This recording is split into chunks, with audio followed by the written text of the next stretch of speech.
Okay, the first part of this week's show, we'd actually had a report of a deer inside a forest creation scheme which was fenced. I think occasionally hill walkers or just for whatever reason gates are left open and the odd deer gets in now and again. Anyway, we'd reported a stag.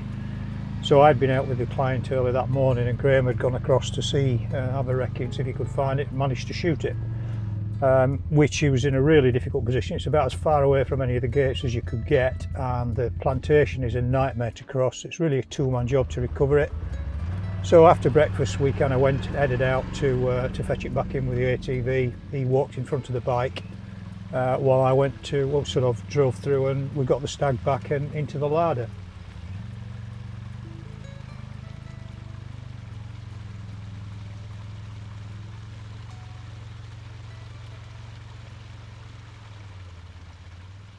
There was still quite a bit of time left in the day, so we thought we'd head on to that side of the estate, just have a look around and see if we could find another young stag somewhere.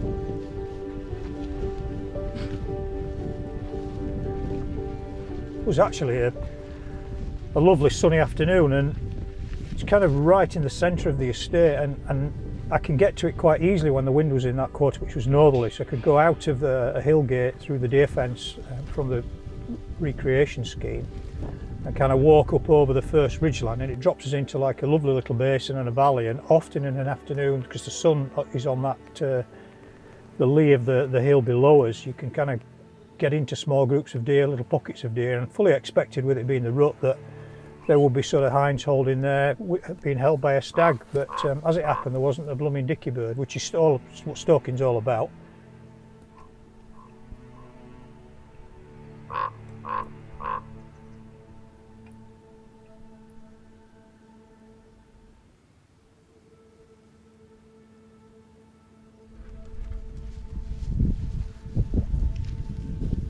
Never saw a thing. Beautiful, beautiful afternoon. I can't really initially understand it, but sort of with hindsight you look back on it, and I think it was such a nice afternoon that there are two hill tracks that intersect the valley that we were stalking in, and I probably think what must have happened is be some walkers out there which have maybe pushed deer off that face and popped them over to a different part of the estate. But still nice to be out. Beautiful, beautiful part of the estate, but no deer, unfortunately.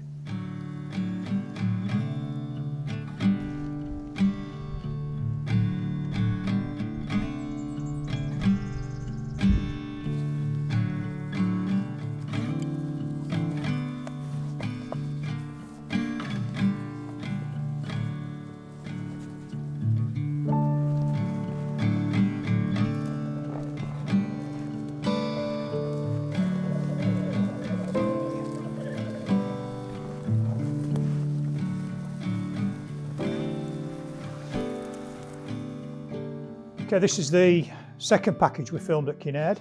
One of the issues I've had, particularly caused by lockdown really, because the early part of the season we really stayed away from the estate, trying to do the right thing as everybody was, and there was no real major need for us to be up there. But what that resulted in was a group of deer getting into the habit of coming down from the hill and going down into the pasture fields and the barley fields and through the broadleaf woodland which had been replanted, and they kind of got a bit hefted in there. And these numbers were starting to build up, and they were coming down at night. So as we started stalking activities again, we needed to start concentrating on removing some of the deer from this area. Two particular reasons. The farmer wasn't very happy about the damage to his barley field. Primarily as well, we've got a big forest recreation scheme going on in this area. So we're looking at trying to get native regeneration, but also there's a big forest creation scheme. It's probably 350 hectare site, so it's a big planting job. So again, we're looking at reducing some of the deer density if we can in that area. The problem with these deer is they're coming down at night, so they tend to be moving down after dark and moving back up again early in the morning. So the tactic we decided to employ was to get out there early before first light. It was pretty obvious where most of them were coming in and out, and we kind of laid up beyond a gully to try and get into a position where we could maybe intercept one or two of the deer coming out. So that was the plan. We just had to wait and see if it actually worked.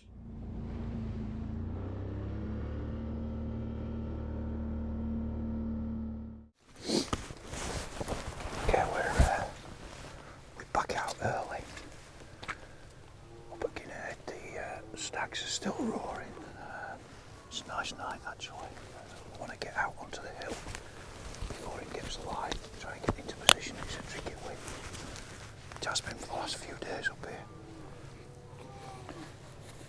We can hear stags now just up here, so we need to be careful, but I need to try and get kind of round them into the wind. There's a bit of a gully we can use. And we can kind of get set up and let the light come up. Which will give me time to glass across and just see what we've got. There's certainly a big stag making his stuff up there. I'll go and have a look.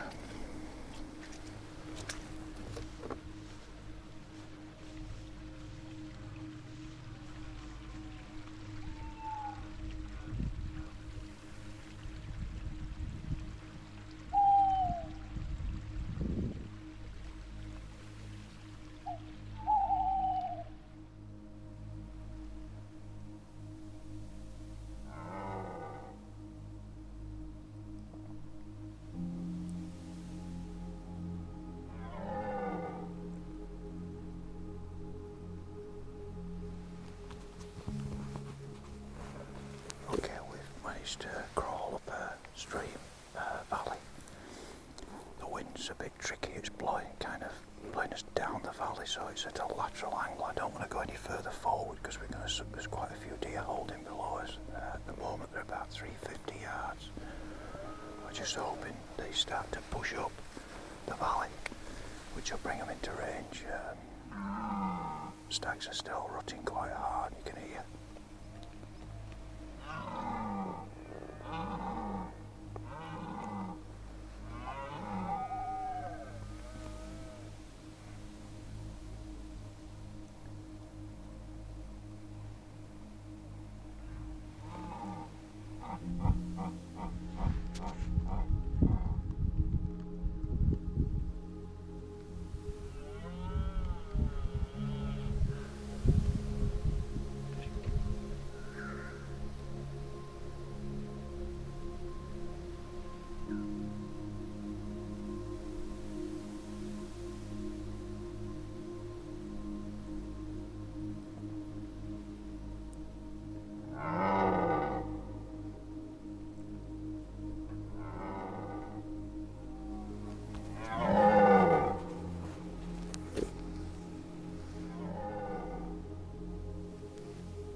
We were surrounded by rutting stags basically. It was a slightly cooler night and it really had brought them on. So they were at the stage of the rut where the hind parcels are broken up. Stags have some of the older boys are a bit spent. Younger boys are nicking in, so you've got kind of deer running around all over the hill, which is quite good for us because when deer are running around, you can actually get away with a little bit more than you normally can with reds on the hill.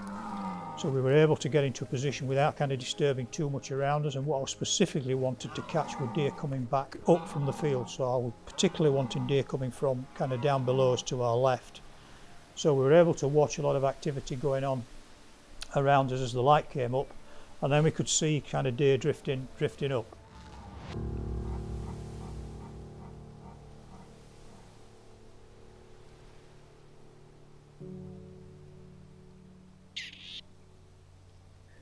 A larger stag came up in front of the group, a big 10-pointer, which to be honest I'd have rather left. I would have preferred to shoot one of the smaller stags that were kind of on the periphery, but he was about to cross our wind, and I think if that had happened, he'd have taken the whole parcel of deer away from us. So unfortunately, wrong place, wrong time for our stag, and he got shot. But anyway, hopefully that will start to deter them from from working down in that area and maybe keep them a bit up on the hill.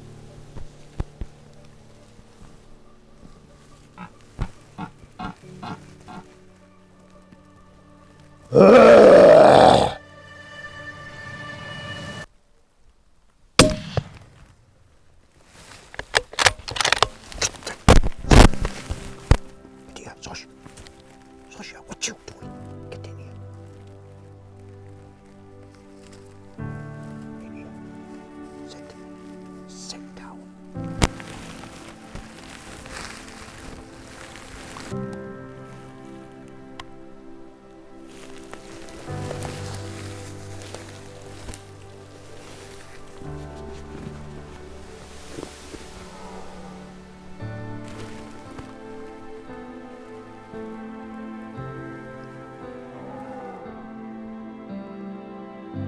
Okay, I mean, good shot on the stag, good reaction. Good. But they're so pumped up with testosterone that ordinarily I'd expect, you know, within reason to drop on the floor like that or just kick a little bit, 20, 30 yard dash.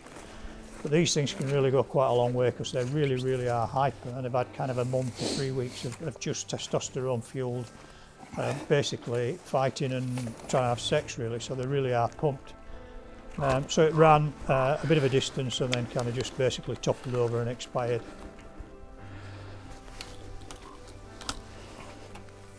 Yeah, look, 10-point stag. Some age on him. Good body weight. His son's oats anyway.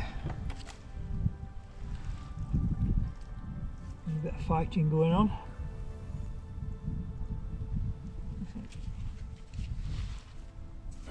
Real nick in here there.